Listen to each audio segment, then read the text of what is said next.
Narito tayo ngayon upang matunghayan ang nakakakilig, napaka-sweet at talaga namang sobrang pinaka-inaabangan at sinusubaybayan na love story ni Kuya Jomar at ni Ate Carla o ng Jomcar Love Team.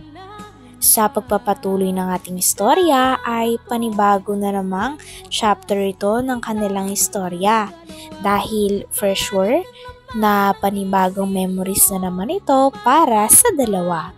Magkasama na naman muli si Kuya Jomar at si Ate Carla nung araw na yun. Dito nga ay nagkaroon naman ng interview si Ate Carla kasama si Kalingap Rab, Kuya Jomar at iba pang mga Kalingap team. Dito nga ay lilinawin ni Kalingap Rab na marami talagang nagre-request ng mga fans ng Jomcar na magpatuloy pa sila sa vlog. Handa ba kayo? Kasi maraming nag-request talaga eh. Ako, sa totoo lang, okay na yung part 1. Kaso, marami talaga nag-request. Ano, okay ba? Kaya? Kaya naman siguro. Depende. Depende. Ano kailangan mo yan? Oo, parang kinakabahan eh. Huwag ka ba? Ano mo lang naman yung tingin ko sa akin.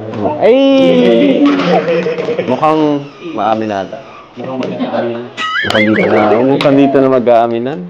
Uy, si baby nakikute shoot. Ayan, pero syempre, parang challenge tayo. Pero simulan natin sa mga light question. Hindi masyadong... Ilan ba yun bro? Madami-dami rin, pero madali lang naman. So una, sige, dito tayo sa'yo. Siguro tayo, mabilis na sagot lang. Ano? Sige. Sagot sa explanation, okay?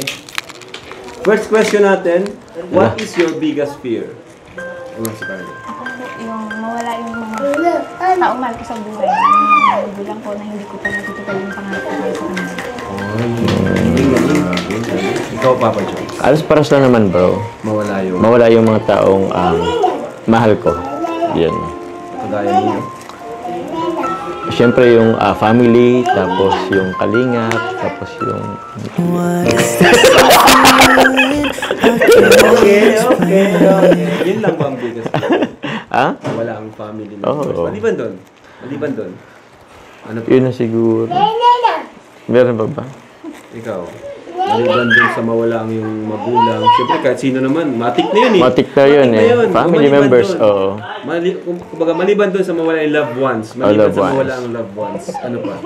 Carla. Matuklaw ng ahas po.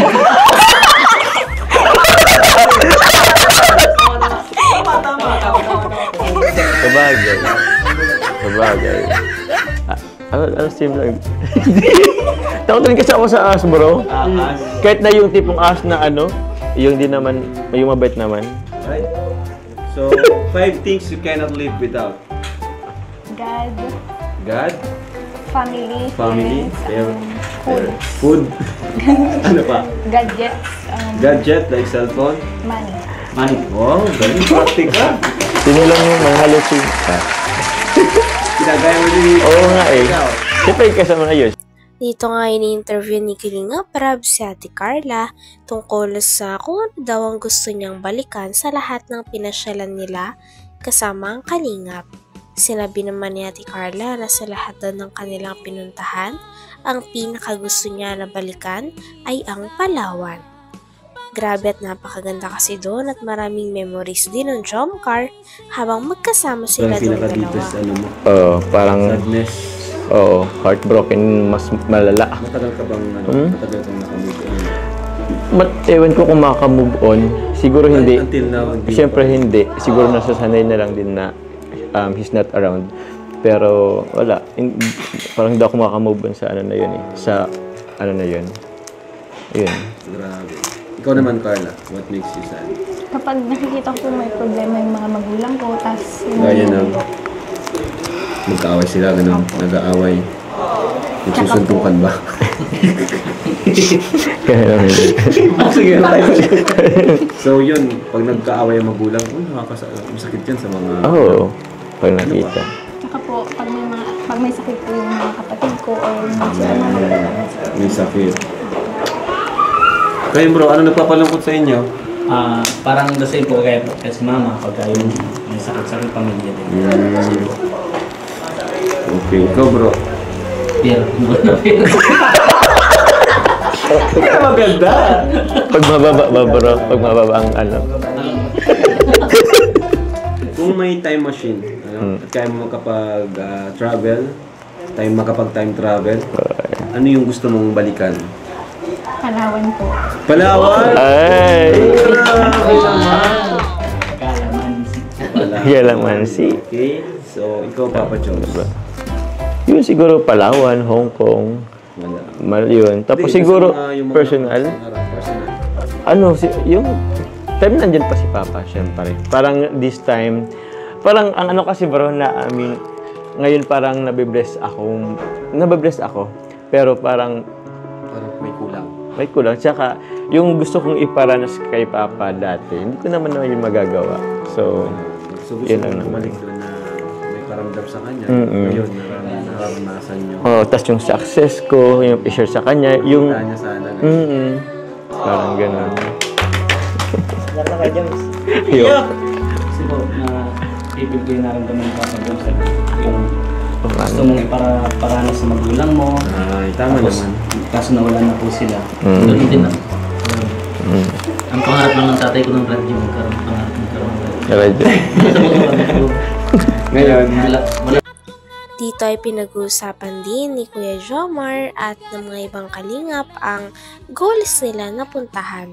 Sabi naman ni Kuya Jomar ay kapag nalibot nyo na rin daw ang buong Pilipinas, ay ang pinakaplano niya daw talaga na puntahan ay ibang bansa naman daw. Especially daw ang Japan. Nabanggit nga ni Kuya Jomar na gusto niyang makapunta talaga sa Japan. Dahil sino nga bang hindi at napakaganda talaga ng bansang Japan.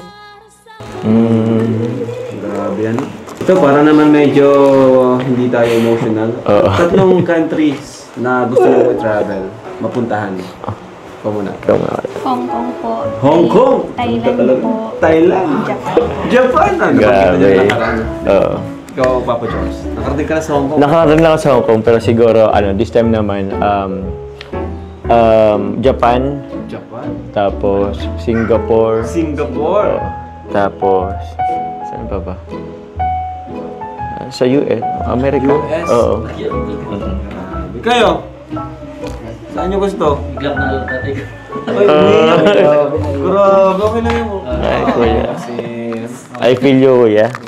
pares kayo ni Papa Jones para ng kalagayan. Si tatay mo, ikaw rin? Si Papa matagal nang namatay si Papa. Opo. Pero kaya nandiyan si Mama para. Ano naman yung gusto nyong mabago sa sarili nyo? Na alam nyong sa sarili. Kung may gusto kong baguhin sa sarili mo? Papa Jones, sa ugali mo, character, physical. May physical. Tinatry naman, oo. Para naman sa for the betterment naman. Tapos siguro, ano pa ba? Gusto mong pumayat, parang gano'n sa physical. Pumayat physical, sa character, sa mo? sa character ko. Siguro mindset na lang na siguro discipline na lang sa sarili. Yun yung bago mo na. Yung time Mas discipline. mas discipline. Okay. Ikaw, Carla. Ako po yung mood ko po. Parang Kasi parang bilis magbago yung mood mo.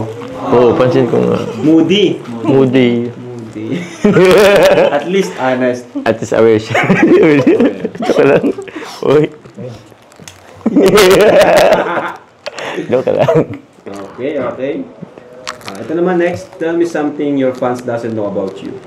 madaldal po ako. Madaldal ka? Madaldal ka pala? Ako di ko alam. Hindi, totoo. Madaldal yan si Carla. Alam mo pang mga komportable na siya sa mga kasama niya. Ganun. Kasi syempre, sa unang mahihiyain talaga yan si Carla. Pero madaldal si Carla. Kumbaga magbilis siyang makisama. Yun yung madaling makisama. Ikaw, bro.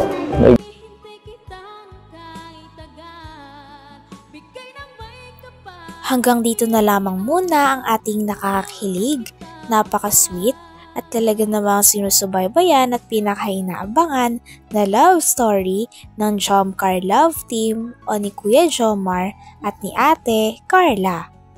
Maraming salamat sa inyong panonood. Hanggang sa muli. Bye!